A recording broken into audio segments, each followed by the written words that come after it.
Hey class, so today we learned how to dilate figures on a circular grid, okay?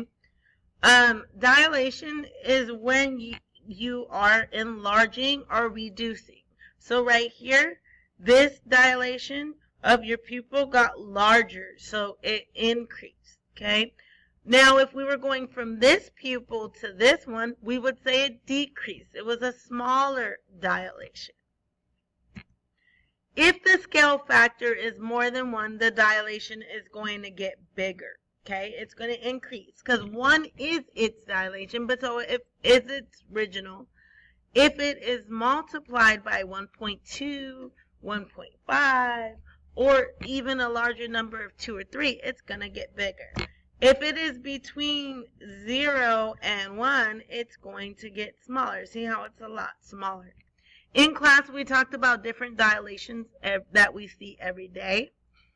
For this one is the chair. This is a famous advertisement of this place that is in LA. We also talked about ones that we know around here is the donut shop with the really large donut. That's an increase of dilation. These are like little mini Hot Wheel cars. So these are a reduced dilation and made it smaller. Go ahead, and what I want you to do, if you don't have this in your note page, in the very back of your textbook, by your glossary, pause the video and write this now. This tells you how to find what the scale factor is. If you take one of the measurements of the side, the new side, and divide it by the original, you will get the scale factor. If you're performing a dilation, you multiply the measurements of the figure by the scale factor. What does that mean? Well, let's look at this one here. My original is 2, and my new is 6. So I do my new by my original, and I get a scale factor of 3. If I wanted to perform the dilation, I would do 2 times 3, and I would get 6. Say all the sides are different measurements. Well, all I'm going to do is the same thing.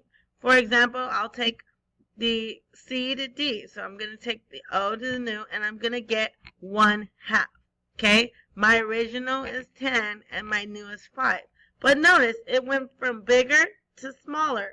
So my answer was less than 1. From here, we went smaller to bigger. My answer is greater than 1. In class, we talked about circular grids. So right here, this is the center of dilation. And we use these lines here to count as a measurement. For the blue circle, from the center of dilation, 1, 2. It is a measurement of 2. Okay? If I counted from circle to the new one, it would be 1, 2, 3, 4, 5, 6. So I move 6 spaces. But that is not the scale factor. If I take my original, which is 2, and then I take my new, which is 6, 6 divided by 2 is 3. That means there's 3 sets of 2. This is 1, this is 2, because the circle is made up of 2 spaces, and this is 3 right here. We did this on the other one for page 13. You can pause and look and compare your answer to mine. So let's go ahead and go over homework. Here's the other section. And homework is right here.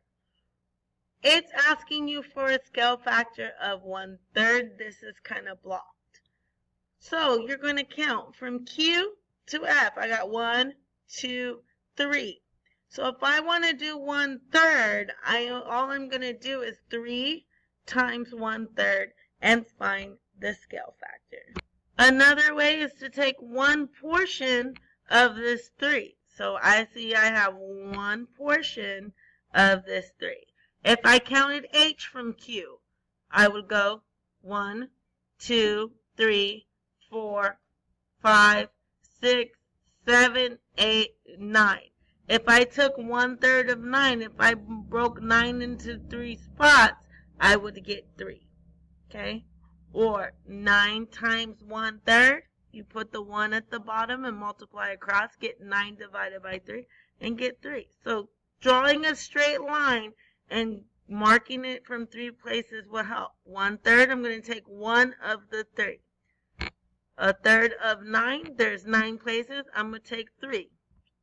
Because it would be 1, 2, 3 as one whole section. 1, 2, 3 a second section. And 1, 2, 3 a third section. That is it for today. Just wanted to give you an overview and outline of homework and what we did in class. Good luck.